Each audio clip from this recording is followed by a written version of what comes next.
आज आपके साथ फिर से शेयर करने जा रही हूँ पूर्वमुखी घर का एक बहुत अच्छा मैप, जिसमें वास्तु के सभी नियमों का पालन किया गया है। यहाँ पर एक एक चीज़ हमने वास्तु के अनुसार बनाई हुई है और ये जो मैप है ये सभी मैप से बिल्कुल अलग होगा। इस घर को बनाने के बाद दिन दूनी रात चौगुनी तरक्की होना निश्चित है। तो किस प्रकार से ये घर आपको तरक्की देगा, आइए जानते हैं। ये काफ़ी बड़ा प्लॉट है और इस बड़े से प्लॉट पर हमने वास्तु के सभी नियमों को ध्यान में रखा है। जैसे कि घर का जब निर्माण करें तो घर के चारों ओर खाली जगह जरूर छोड़नी है। तो आप यहाँ से देखिए, हमारे घर का जो निर्माण है वो यहाँ पे हुआ है, बाकी चारों तरफ इसकी खाली जगह छूटी हुई है। ये वास्तु का पहला नियम। तो वास्तु का जो दूसरा नियम है वो ये कहता है कि घर का द्वार सबसे शुभ पद पर लगाना चाहिए। तो हमें यहाँ पर दो द्वार बनाने हैं, एक प्लॉट का और एक घर का। तो प्लॉट का द्वार जब हम लगाएंगे तो उसको भी सबसे अच्छे पद पर लगाएंगे। तो हमें ये सबसे अच्छा वाला पद यानी पूर्व दिशा का सबसे अच्छा और शुभ पद मिलता है यहाँ पे।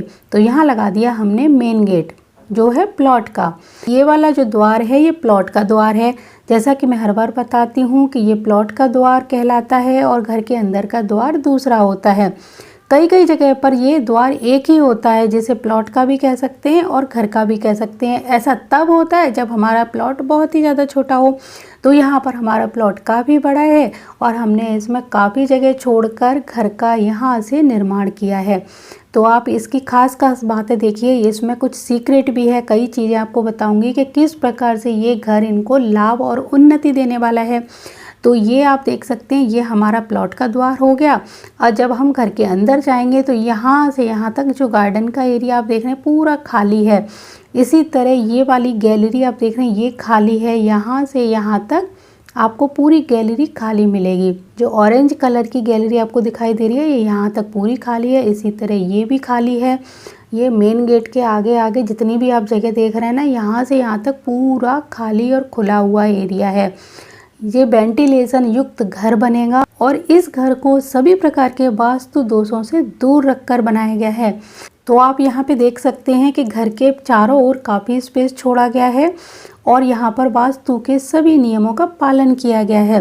वास्तु दोष से बिल्कुल इसको मुक्त यानी दूर रखा गया है। जैसे कि वास्तु दोष घर में कब उत्पन्न होता है, जब घर के अंदर टॉयलेट बनाया जाए। लेकिन हमने इस पूरे घर के अंदर कहीं पर भी टॉयलेट नहीं बनाया है, इसीलिए ये मैप सबसे अलग है। अगर अपने घर में वास्तु का पूरा लाभ आप लेना चाहते हैं तो टॉयलेट को घर से अलग रखिए, क्योंकि जब भी घर की दीवार टॉयलेट की दीवार से मिलेगी तब तब घर में वास्तु दोष उत्पन्न होते रहेंगे।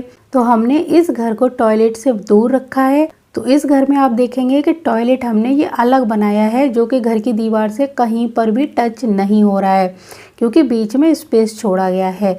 अब इस तरफ हमने टॉयलेट बनाया है जो पश्चिमी वायव्य में आता है। इसी तरह अगर आपको अपनी गाड़ी के लिए पार्किंग बनानी है तो आप अपनी गाड़ी को यहाँ पर खड़ा कर सकते हैं।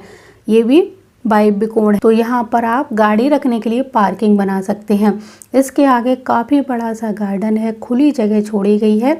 और यहाँ पे आप जो देख रहे हैं ये घर का मुख्य द्वार बनाया गया है, यानी ये वाला जो द्वार है पूर्व दिशा की ओर है और ये जो द्वार है वो उत्तर दिशा के शुभ पद पर बनाया है।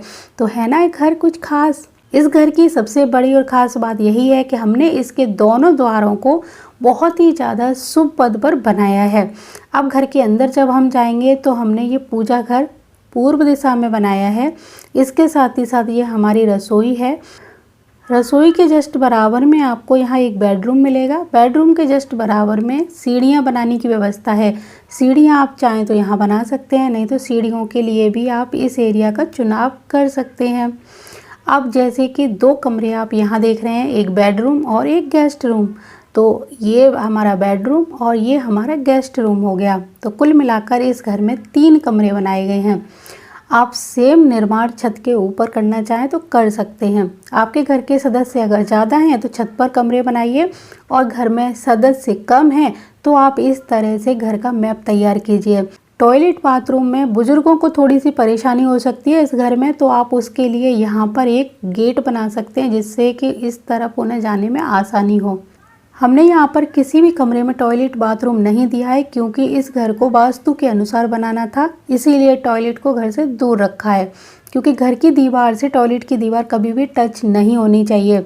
अगर ये दीवार टच होती है तो उससे भी वास्तु दोष उत्पन्न होते हैं। ये जो मैप आप देख रहे हैं ये किसी की रिक्वायरमेंट पर बनाया गया था।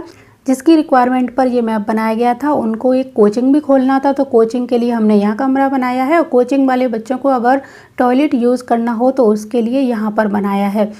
तो टॉयलेट बनाने का जो पथ है, जैसे कि आप जानते हो पूर्वी आग्नेय में बना है, यहाँ पर टॉयलेट बना सकते हैं। इसी तरह यहाँ पर बिजली की जो मीटर मोटर वगैरह लगानी हो उसकी व्यवस्था की गई है। तो इस तरह से ये घर का निर्माण किया गया है।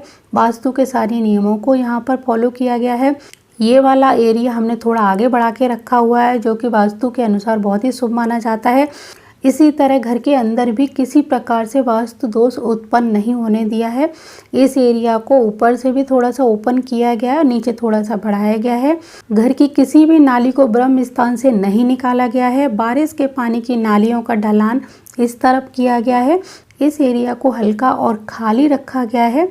यहाँ पर छोटे छोटे हर्बल प्लांट लगाए गए हैं। तो ये बहुत ही सुंदर वास्तु के अनुसार घर बनकर तैयार हुआ है।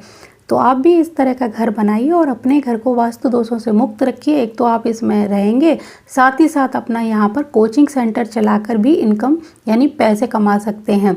इस तरह से चारों तरफ वेंटिलेशन युक्त ये घर बनकर तैयार होगा। बस घर के अंदर का वास्तु आपको नहीं बिगाड़ना है, हर समय मेंटेन रखना है, साफ सफाई का ध्यान रखना है। अगर आप इन बातों का ध्यान रखेंगे तो आपका घर आपके लिए लकी साबित होगा, आपको कभी भी किसी मुसीबत और परेशानी में नहीं डालेगा।